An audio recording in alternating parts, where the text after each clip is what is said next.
네, 여러분 안녕하십니까? 국제법 이상구 강사입니다.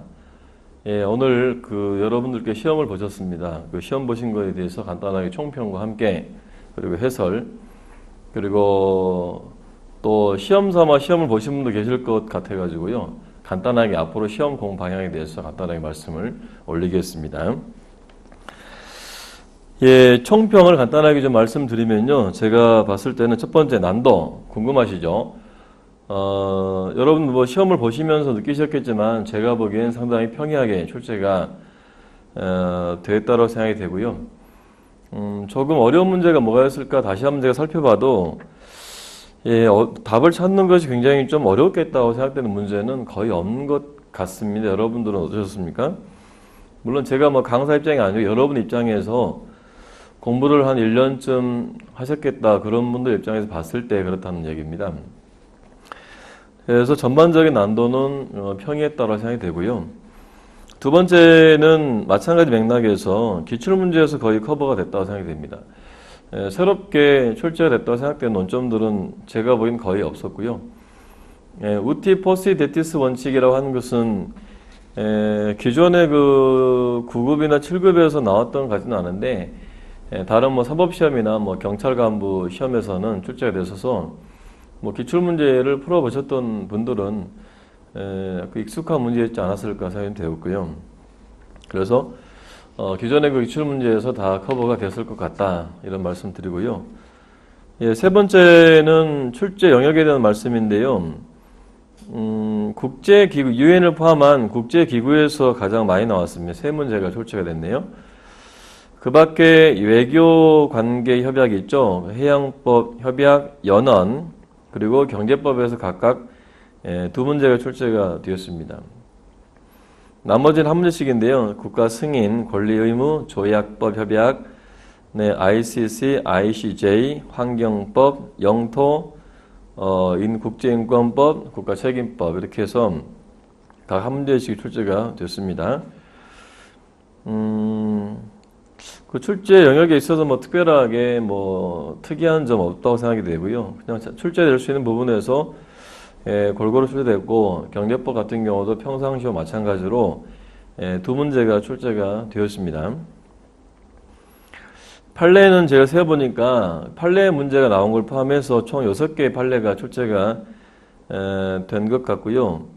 보통 그 최근 판례가 하나씩 나오는데 올해는 그 페드라 브랑카 케이스 뭐 그 정도가 최근 판례라면 최근 판례고 나머지는 익숙한 기존에 나왔던 판례들인 것 같습니다. 그리고 이제 경제법 판례가 나올까 제가 기대를 해봤는데 역시 올해도 경제법 판례는 출제가 되지 않는 그 쉬운 출제 기조를 유지한 게 아닌가 생각이 됩니다. 그리고 이제 조약 같은 경우는 7급 시험에서는 조약 문헌 출제 빈도 높은데요. 올해 시험 9급 시험에서는 조약 문헌이 그대로 출제된 것은 거의 없는 것 같고요. 기존의 방식대로 그 조약의 내용들을 정리해서 내는 그런 방법을 쓴 것 같습니다. 자, 총평은 이 정도로 말씀을 드리고요. 그럼 문항별로 간단하게 설명을 좀 드려보도록 하겠습니다. 예, 제가 가진 문제는 그 나책형입니다. 1번이 아그레망에 대한 문제입니다. 자, 1번부터 봅니다. 외교사절의 파견 및 접수와 관련된 아그레망에 대한 설명으로 옳지 않은 것은 예, 굉장히 평이한 문제인 거 아시겠죠? 1번에 본 파견국은 파견하고자 하는 공관장에 대한 접수국의 아그레망 부여 여부를 사전에 확인해야 한다. 예, 아그레망을 요청할 의무가 있다는 것이죠. 자, 2번은 접수국의 아그레망을 거부할 수가 있고요. 그러나 정당한 이유가 있어야 되지만 그 이유를 파견국의 서면으로 제시할 의무는 없다. 아주 빈번하게 나왔던 논점인 거 아시겠죠? 예, 2번이 틀렸고요. 3번에 공간 직원에 대해서는 아그레망을 요청할 필요가 없다. 우리 자주 배웠던 논점이죠. 그래서 외교 공관장이죠. 외교 공관장에게만 요구되는 것이 아그레망이다 그랬죠. 자, 4번은 접수국은 파견국의 무관 임명을 승인하기 위하여 사전에 명단 제출을 요구할 수가 있다. 이 정도가 이제 좀 뭐랄까요, 어려워 보이게 하기 위한 그런 지문 같은데 이건 제 7조 명시가 되어 있는 그런 내용입니다. 외교관계협약 7조에 있는 거고요. 4번 뭐 지문이 익숙하지 않더라도 2번을 보면 바로 답이 나오는 거 아시겠죠? 자, 2번 갑니다. 영해를 항행 중인 외국 상선에서 발생한 범죄에 대한 연안국의 형사 관할 행사 사안이 아닌 것은, 자, 이것은 그 영해에서 형사 관할권은 원칙은 귀국주의죠. 귀국주의 예외에 해당하는 거 4가지에 물어봤습니다. 열거되어 있는 거죠. 마약, 진압, 범죄 결과에 영향을 미칠 때, 연안국의 평화, 공공질서를 결혼할 때, 또 한 가지가 뭡니까? 예, 그렇습니다. 이렇게 해서 일반 승무원 요청한 경우는 포함되지 않고요. 외교관이나 영사나 선장 요청한 경우다. 네, 난도 하쯤 되는 쉬운 문제 같습니다. 자, 3번 봅니다. 국내 문제 불가능성 원칙에 대한 설명으로 옳지 않은 것은, 이것도 쉬운 문제죠. 1번 보시면은 국내 문제 여부는 유동적이고 가변적이다. PCIJ, 튜니즈 모로코 국적법 사건 늘 나오던 논점이죠. 자, 이번에 동원칙은 주권 평등 원칙을 보장하며 안정적인 국제 질서를 유지하는 기능을 한다. 이것은 뭐 당연한 얘기죠. 어떻게 보면은. 그래서 뭡니까? 주권 평등 원칙에서 파생된 거다. 잘 아시죠? 자, 3번에 연맹규약은 전적으로 국내 문제에 대한 간섭을 금지한다. 그랬죠? 전적으로 solely라는 표현을 쓰고 있죠. 자, 4번을 보시면 바로 답이 나오죠. 국제나 헌장, 국내 문제에 대한 간섭을 예외 없이 금지한다. 헌장 2조 7항에 단서가 명시되는 거 잘 아시죠? 헌장 7장상 조치를 해야지 아니한다라고 되어 있죠. 그래서 강제 조치를 취할 때는 간섭을 할 수가 있도록 명시가 되어 있습니다. 자, 4번은 WTO의 설립협정에서 출제가 되죠. 의사결정에 대한 설명으로 옳지 않은 것을 있는데요. 1번에 WTO는 가트와 같이 1차적으로 총의로 의사결정을 한다. 원칙이죠. 2번에 WTO는 총의로 결정을 못하고 달리 규정하지 않은 경우에는 표결을 하죠. 표결. 자, 3번에 뭐 틀린 거 아시겠죠? WTO는 교역량에 비례하여 투표권을 주는 것이 아니고요. 1국 1표, 절대 평등이 반영되어 있습니다. 예, 강요회의와 일반 사회는 해석에 관한 권한을 독점한다. 그래서 뭡니까? 총의로 하고 총의 안 되면 회원국 전체 4분의 3 다수결로 해석론을 채택을 하게 되죠. 예, 4번도 이 설립협정에서 아주 간단하게 나온 문제 같습니다. 자, 5번입니다. 국가 승인에 대한 설명으로 옳은 것은 그랬습니다. 자, 1번에 쌍방행위다. 일방적 법률 행위 아시죠? 수신자의 수락과 무관하게 법적 효과가 발생하죠. 국가가 소멸한 경우에는 국가 승인의 명시적 취소가 필요하다. 이건 그냥 그 출제자가 만든 그런 지문입니다. 소멸하면은 뭐 취소할 수도 있고 안 할 수도 있고 재량이 되겠죠. 취소할 필요가 있는 건 아니겠죠. 예, 정부 승인의 변경은 국가 승인 여부에 영향을 주지 않는다. 이건 좀 출제자가 조금 문제를 조금 애매하게 냈어요. 정부 승인의 변경은 아닌 것 같고요. 그냥 정부의 변경. 예, 물론 정부의 승인의 변경도 있긴 하죠. 우리가 뭐 대만에서 중국으로 바꿨던 거 있죠. 근데 조금 더 제가 본 정확한 표현은 정부의 변경은 국가 승인 여부에 영향을 주지 않는다. 이렇게 보는 게 맞지 않나 싶어요. 어쨌든 맞습니다. 예, 4번에 국제기구 가입은 신규 회원국에 대한 기존 회원국의 국가 승인으로 간주가 된다. 이건 이제 요것은 집단적 승인에 대한 얘기인데 집단적 승인은 인정하지 않는 것이 일반적인 거 아시죠? 자, 5번은 조금 생각을 요하는 뭐 난이도 중쯤 될 것 같아요. 6번입니다. 조약과 제3국 간의 관계에 대한 설명 옳은 것은 예, 1번 제3국의 권리를 부여하는 경우에는 제3국의 명시적 반대가 없는 동안 있는 것으로 추정된다. 권리는 묵시적 동의 되는 거 아시죠? 맞습니다. 2번에 제3국에 부여된 권리는 언제나 제3국의 동의 없이 변경될 수 있다. 원칙적으로 제3국의 동의를 요합니다. 3번에는 의무 부과 시에는 제3국이 서면에 의해서 명시적으로 동의를 해야 되죠. 자, 4번에 제3국에 부여된 의무를 변경하는 경우에는 언제나 제3국의 새로운 동의가 필요하지 아니하다. 이것은 이제 제3국의 동의가 있는 것을 동의가 있어야 원칙적으로 취소나 변경할 수가 있습니다. 자, 그 다음에 7번 가겠습니다. 국제형사재판소에 대한 설명을 옳지 않은 것은, 네, 지금 7급이든 9급이든 ICC가 거의 매년 하나씩 출제가 되고 있죠. 1번에 어떠한 시효도 적용되지 아니한다 명문조항 있고요. 2번에 소추관은 재판소 관할 범죄에 관한 정보에 근거하여 독자적으로 수사를 개시할 수가 있다. 예, 요 질문이 조금 애매한 분, 공부를 열심히 하신 분들은 애매했을 수도 있어요. 네, 독자적으로 수사를 개시할 수가 있다. 다만 전제 조건이 뭐예요? 전심재판부의 사전 승인을 받는 거잖아요. 그래서 사전 승인이 빠져 있는데 이렇게 생각할 수도 있는데 항상 우리가 답을 찾을 때는 상대적으로 더 틀린 거, 더 맞는 걸 찾아야 되잖아요. 자, 3번은 안보리가 소추관에게 사퇴를 회부할 수가 있다. 제소 장치에 들어가죠, 안보리도요. 4번에 국제형사재판소 재판관은 국제연합총회에서 비공개 투표를 통해서 선출된다. 예, 국제연합총회가 아니겠죠. 그 당사국 총회에서 선출을 하고요. 출석 투표 3분의 2 이상 그 찬성을 받아야 선출됩니다. 그래서 2번은 맞을 수도 있고 틀릴 수도 있고요. 3번은 확실하게 틀렸기 때문에 4번은 확실히 틀렸기 때문에 당연히 4번을 답을 해야 되는 것이죠. 그래서 항상 답은 상대적으로 찾아야 되는구나. 아시겠죠? 자, 8번입니다. 관습법의 효력 및 적용에 대한 설명으로 옳지 않은 것은 1번 죄악과 관습이 충돌할 때 특별보선 원칙이나 흡보우선 원칙이 적용된다. 더 엄밀히 말하면 흡보우선의 원칙이 1차적이죠. 그리고 만약에 그 중에 하나가 특별법이라면 특별보선이 되겠죠. 이 말도 뭐 꼭 틀린 것은 아닙니다. 이번에 조약으로 성문화된 국제관습법규는 그 조약의 비당사국에 대해서 적용된다. 그렇죠. 관습의 성문화 조약은 제3국의 동의와 무관하게 제3국한테서 적용됩니다.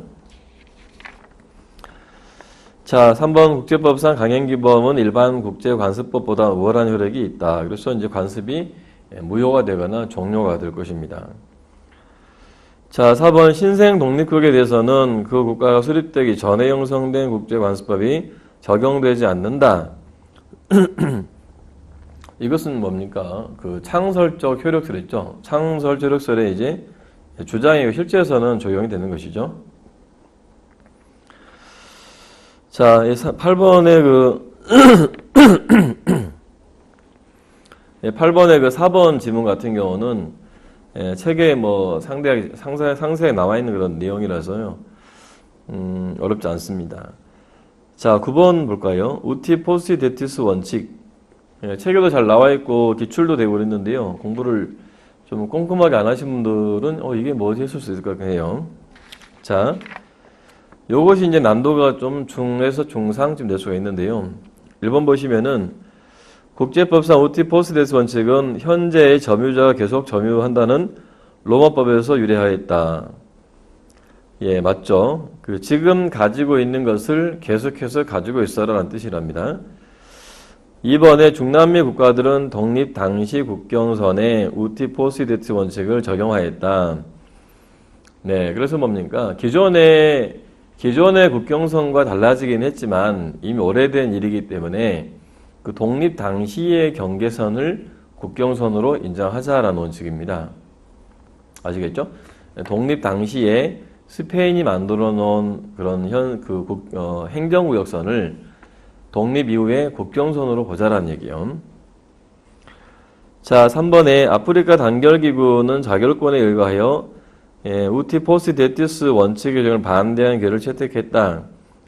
이 결의가 1964년 결의를 말하는 것 같은데 독립 당시의 국경선을 존중하자. 네, 독립 당시의 국경선을 존중하자 그래서 우티 포스티데티스 원칙을 반영하는 결의를 채택을 했습니다. 물론 이 원칙이 민족 자결 원칙에 반하긴 해요. 그러나 국가 간의 그 평화와 안정이 더 중요하기 때문에 기존 경계선을 유지하자는 합의가 있었던 것이죠. 자, 4번 국제사법재판소는 우티 포시데티스 원칙을 독립국의 수립 시에 어디서나 적용되는 일반 원칙이라고 밝혔다. 이게 뭐 프론티어 디스퓨트 케이스에서 나온 거 아시겠죠? 부르키나파소 대 말리 간의 사건이었고요. 이게 원래 남미 지역의 지역 관습이었습니다. 판례에서 일반 관습으로 성립했다. 그래서 북아프리카 관련 사건에도 적용할 수가 있다고 봤던 것입니다. 자, 10번 갑니다. 10번은 뭐 쉬운 문제인데 틀린 분도 계실지 모르겠습니다만은 제가 보기엔 좀 쉬운 문제인데요. 자, 1번 구약은 외국인의 경제적 권리 보장 정도에 대한 개발도상국의 재량을 인정하고 있다. 이게 작년에 7급에 나왔었는데요. 작년에는 A규약에서는 이제 외국인과 내국인을 차별해서 내국인을 우대할 수가 있다 이렇게 나왔었죠. 그런 취지입니다. 2번 규약은 당사국이 권리 완전한 실현을 가용자원의 한도 내에서 점진적으로 달성하도록 명시하고 있다. 이것은 이제 A규약상 권리 실현을 위해서는 재정적인 소유가 있기 때문에 하는 이야기죠. 3번입니다. 규약은 모든 당사국에게 권리의 실현을 위해서 취한 조치와 발전을 보고할 의무를 부과하고 있다. 이게 보고서 제도죠. A규약에 있는 유일한 이행제도가 보고서 제도입니다. 이건 보고서를 유엔 사무총장을 통해서 제출하는 걸 말하고요. 자, 4번에 규약은 대규모적이고 지속적 형태의 권리 침해를 조사할 수 있는 특별보고관 제도를 두고 있다 그랬는데 이 특별보고관 제도가 존재한다고 볼 수는 있습니다. 그러나 이것은 규약에 존재하는 것은 아니죠. 법이기 때문에 항상 어디에 있는가, 법적인 근거가 뭔가 이런 게 잘 따지거든요. 그래서 규약에는 존재하지 않습니다. 이 제도는 A규약에는 없는 거다. 그래서 답이 4번이 되겠습니다. 자, 다음 11번 문제는 유엔 회원국에 대한 설명인데요. 1번의 가입은 안보리 권고 총회 결정. 2번 안보리에서는 이게 비절차 사항이죠. 그래서 총회 안보리에서 상해임의사고 거부권 인정되는 거고요. 3번에 제명 절차가 존재하고 있는 거 아시죠? 안보리 권고 총회에서 제명 결정하게 되고요.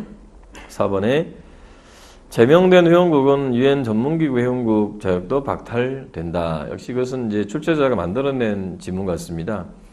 이런 조항이 존재하지도 않고요. 존재할 수도 없는 것이죠. 왜냐하면 전문기구는 다 별도로 가입하기 때문에 연계해서 이렇게 박탈할 수가 없습니다. 4번 지문은 여러분들이 뭐 이렇게 처음 본다고 해서 당황하시면 안 되겠죠. 당연히 논리적으로 생각해 보게 되면 뭐 당연한 문제들일 수가 있죠.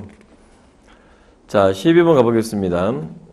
국제평화와 안전의 유지에 관한 권한 및 절차에 설명으로 옳지 않은 것은 1번 총회에는 출석투표 과반수로 국제평화와 안전의 유지에 관한 권고 여부를 결정한다. 틀린 거 금방 아시겠죠? 국제평화와 안전의 유지는 중요 문제 아닙니까? 그러면은 출석투표 3분의 2가 되겠잖아요.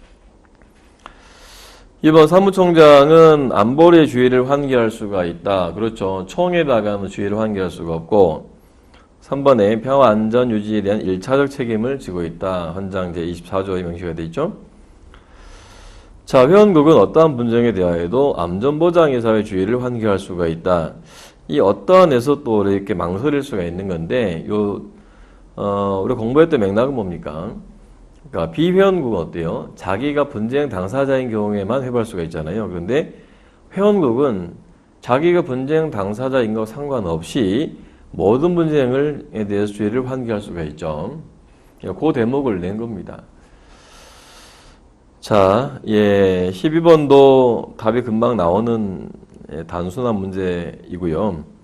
13번도 더 쉬운 문제죠. 위법성 조각 사유 6가지 다 암기하고 계시잖아요. 피해구에 유한 동의, 자위권 발동.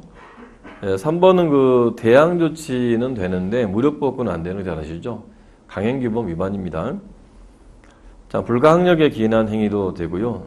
그 다음에 조난, 긴급피난 이렇게 더 있죠.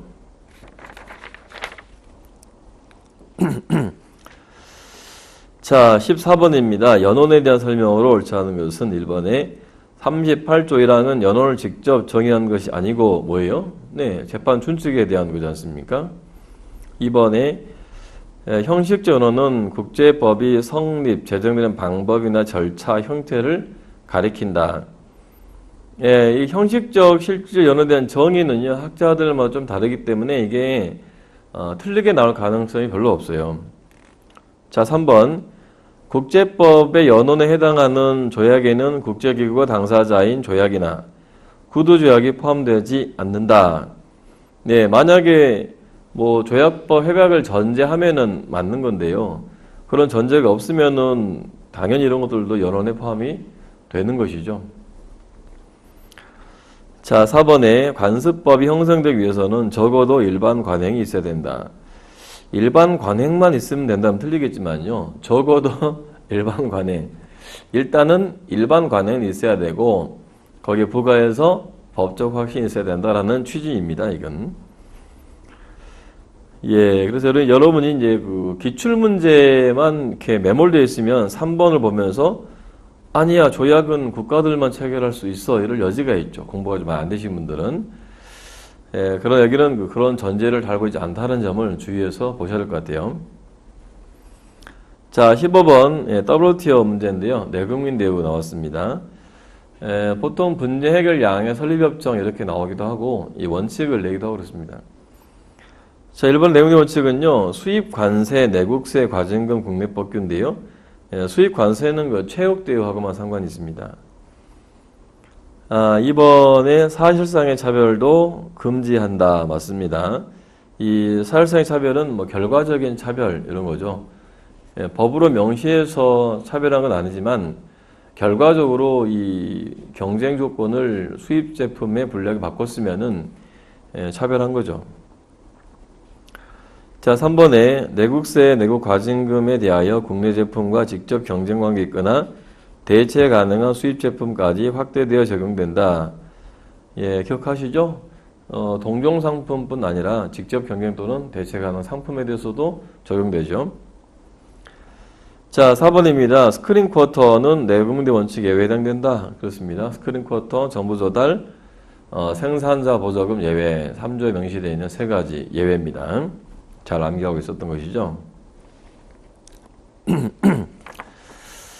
자, 16번도 난도 하의 문제입니다. 1번 보시면은 외교관의 개인 주공관, 공관과 동일한 불가침. 네, 이번 외교관은 접속의 모든 인적, 공적 영무로부터 면제가 된다. 자, 3번의 외교행랑은 이 외부에 식별 가능한 표지가 부착되어야 되며 개봉되거나 유치되지 않는다라고 있고요. 그래서 이 외교 행랑에 대한 표지가 부착되지 않으면 개봉하거나 유치할 수가 있습니다. 자, 4번에 외교관은 접속의 모든 민사, 행정, 재판 관할로부터 면제된다. 그 개인적, 사적인 그 문제 같은 경우는 면제가 안 되는 게 세 가지 있는 거 아시죠? 부동산, 상속, 상업활동 세 가지는 면제가 되지 않습니다. 4번이 틀렸습니다. 자, 그 다음 17번입니다. 판례 문제인데요. 무해토항권 침해 문제를 다룬 사건은 지금까지 판례가 판례 문제랑 유사한 형태입니다. 그 판례 명칭하고 법적 쟁점 연결하는 것이죠. 자, 1번 영국 노래업 사건 직선비선의 관습법성 인정 만구 18회 규칙의 관습법성 부인 그리고 뭐예요? 예, persistent objector 지변 불법국가 인정. 이번에 페드라 브랑카 사건은 그 영유권의 승계에 대한 사건입니다. 원래 말레이시아의 영토였어요. 이 페드라 브랑카가 섬인데 나중에 그 싱가포르 외에 그 말레이시아의 영유권이 이전된다고 봤던 그런 케이스입니다. 이게 리기탄 시파단 사건과 다른 거예요. 리기탄 시파단 사건은요, 승계를 부인했던 케이스거든요. 이전 그 식민지 본국들의 영유권에 승계됐다는 것을 부인했는데, 여기는 이제 말레이시아의 영유권이 싱가포르에게 승계됐다고 봤던 케이스예요. 예, 3번이 답이죠. 코르프 해협 사건이 이제 해협에서 군함의 무해토항권 인정이 됐던 케이스고 알바니아가 침해했다고 봤던 케이스입니다. 예, 4번에 독일, 덴마크, 독일, 네덜란드, 북해 대륙붕 사건. 대륙붕 협약체 6조에 명시가 되어 있는 중간선이나 등거리선 원칙이 관습이 아니라고 봤죠. 네, 그러면서 뭡니까? 형평의 원칙을 제시했던 케이스입니다. 자, 18번 보겠습니다. 국제법상 법인격을 가진 국제기구에 대한 설명으로 옳지 않은 것은 예, 국제기구 일반론도 이렇게 매년 출제가 좀 되는 것 같습니다. 그 개념을 정확히 잡으셔야 되는데 이건요. 1번에 기구는 설립조약과 기타 부여된 임무 범위 내에서 조약 체결권을 가진다. 기타 부여된 임무 범위 내에서 이건 뭡니까? 예, 목적 필요설 또는 묵시적 권한 이론에 따른 조약 체결이죠. 2번 기구는 회원국의 국제유행에 인한 자신의 피해에 대해서 회원국을 상대로 배상 청구권을 행사할 수가 있다. 네, 그 국제기구는요 책임 능력이 능동적 책임 능력이 있습니다. 그래서 손해배상을 청구할 수가 있습니다. 자, 3번에 국제기구는 별도의 법적 조치나 합의 없이도 모든 회원국 내에서 국내법상 법인격을 가진다. 네, 아마 그 출제자는 별도의 법적 조치나 합의 없이도 이 말을 틀리게 잡은 것 같은데요. 보통은 그 조약에다가 이런 국내 법인격은 명시를 하는 것이 일반적입니다. 그래서 뭡니까? 별도의 법적 조치, 합의, 즉 그 조약에다가 명시를 하거나 또는 별단의 합의가 있어야만 가능하다 이렇게 취지로 보고를 본 것입니다. 그래서 그 아시겠죠? 별도의 법적 조치나 합의가 있어야 법인격을 가진다 이렇게 고쳐야 되겠습니다. 자, 4번입니다. 기구의 특권과 면제는 기구가 회원국 공동이익을 위해서 활동할 수 있도록 기구의 자유와 법적 안전을 보장해 주는 것이다. 특권과 면제의 취지에 대한 당연한 얘기 같습니다. 자, 19번입니다. 지속가능 개발 원칙에 대한 설명으로 옳지 않은 것을 그랬는데요. 1번의 가브치코브 나기마르수 사건에서는 우리가 책에서 공부할 때는 그 사전주의 원칙을 다뤘던 케이스로 알고 있죠. 환경법 원칙 중에서 지속가능 개발 원칙하고는 상관이 없는 그런 판례라고 보시면 되겠어요. 자, 이번에 이 브룬트란트 보고서, 이 말이 좀 낯설었던 분도 계신지 모르겠는데 세계환경개발위원회의 위원장이 브룬트란트입니다. 그래서 브룬트란트 위원회로 하고 여기에서 만들어낸 보고서 Our Common Future라는 건데요. 여기에서 이제 Sustainable Development라는 표현을 공식화시켰다 이렇게 평가를 합니다. 자, 그래서 아마 이번에 그 브룬트란트라는 말이 좀 어려웠으면 1번하고 2번하고 좀 고민했을 것 같기도 합니다. 자, 3번에 지속가능 개발 원칙은 환경보호가 개발 과정의 주행의 일부이고 개발 과정과 분리되어서는 안 된다는 것을 포함한다. 지속가능 개발. 그래서 그 환경의 지속 가능성을 유지하는 한도 내에서 개발 활동을 해라라는 얘기죠. 4번입니다. 지속가능 개발 원칙은 개발의 권리가 현 세대와 미래 세대의 요구를 공평하게 충족할 수 있도록 실현될 것을 포함한다. 네, 이것을 세대 간 형평, 세대 간 형평이에요.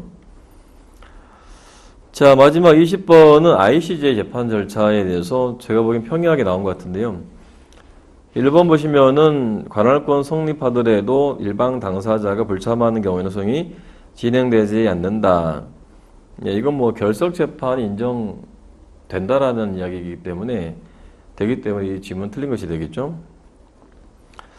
2번 맞습니다. 재판소의 판결 일자로부터 10년이 지난 후에는 재심을 청구할 수 없다. 그렇죠? 10년.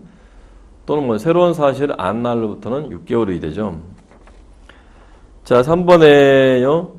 재판소에서 진행 중인 사건의 결과로 법적 영향을 받는 제3국은 허가 결정 없이가 아니겠죠. 재판소 허가에 따라서 참가할 수가 있다. 이것을 그 자발적 참가라고 이야기를 하죠. 다음 4번입니다. 재판소는 일방 당사국 요청이 있는 경우에만 증거 수집을 위해 관련 현장을 방문할 수가 있다. 이렇게 올해 시험 문제 보니까 한두 개씩 조금 잘 안 봤던 지문들, 이건 그 기출 지문 아닌 것 같거든요. 집어넣는 것 같은데요. 답은 쉽게 주면서 이게 혼동이 될 수 있도록 어려운 좀 낯선 지문을 집어넣는 전략을 쓴 게 아닌가 생각이 됩니다. 그래서 이건 ICJ 규정 그리고 규칙에 명시가 되어 있는 것이고요. 요청이 없어도 직권으로 현장 방문을 필요하면 할 수도 있습니다. 재판부의 재량에 따라서. 자, 이 정도 간략하게 설명을 드렸고요. 이제 내년도나 7급 시험을 준비하시는 분들을 위해서 간단하게 좀 팁을 드리고 마치도록 할게요. 일단은 올해 문제 보자면은 이제 9급 시험은 기출 문제를 잘 정리를 하고 기출 논점들을 잘 파악을 하시면은 100점 맞는 데는 크게 어려움 없겠다 생각이 들었고요. 그렇지만 이제 올해 7급이나 내년 7급을 준비하시는 분들은 이 정도 난도가 아니에요. 실제 7급 난도는 계량은 못하겠지만 한 두세 배 정도 높다고 생각하시면 돼요. 판례도 어렵게 나오고요. 조약도 깊이 나오고 디테일한 것도 나오고 리걸 마인드를 평가하기도 하고 좀 공부를 좀 많이 하셔야 되고요. 그 출간지 9급만 준비하신 분들은 제 기본서 하고요. 기출 문제를 잘 풀으시면은 만점 맞을 수 있습니다. 판례는 기존 판례 위주로 공부하시되 또 언제나 그 새로운 판례가 나올 수 있기 때문에 판례는 기존 판례하고 또 최근 판례 좀 추가해서 공부하시고요. 다만 역시 그 출간지 9급만 준비하신 분들은 제 기본서에 있는 그 판례만 보셔도 될 것 같고 7급을 준비하신 분들은 제가 쓴 그 판례집도 같이 봐주시는 게 좋을 것 같습니다. 그리고 이제 경제법 판례도 가트 관련 기본적인 판례들은 체크하셔야 되고요. 조약집은요 9급에서는 안 보셔도 될 것 같고 7급 준비하신 분들은 조약집은 필수다 꼭 보셔야 됩니다. 그리고 이제 세부 논점들은 올해 9급에서는 좀 이렇게 쉬운 논점을 좀 헷갈리게 만들기 위한 것 같은데 그걸 잡기 위해서 조약집을 보거나 그럴 필요는 없다고 생각되고요. 기본 논점들 잘 공부하시면은 충분하게 잡지 않을까 생각이 됩니다. 근데 올해는 그 출간지에 180명 넘게 많은 선발을 하는데요. 시험을 좀 준비를 하셨던 분들, 지금 시작하는 분들은 좀 어렵겠죠. 좀 준비를 해오셨던 분들은 다 합격을 꼭 하시고 조금 더 행복한 생활을 하시기를 기대해 보겠습니다. 자, 마치겠습니다. 고맙습니다.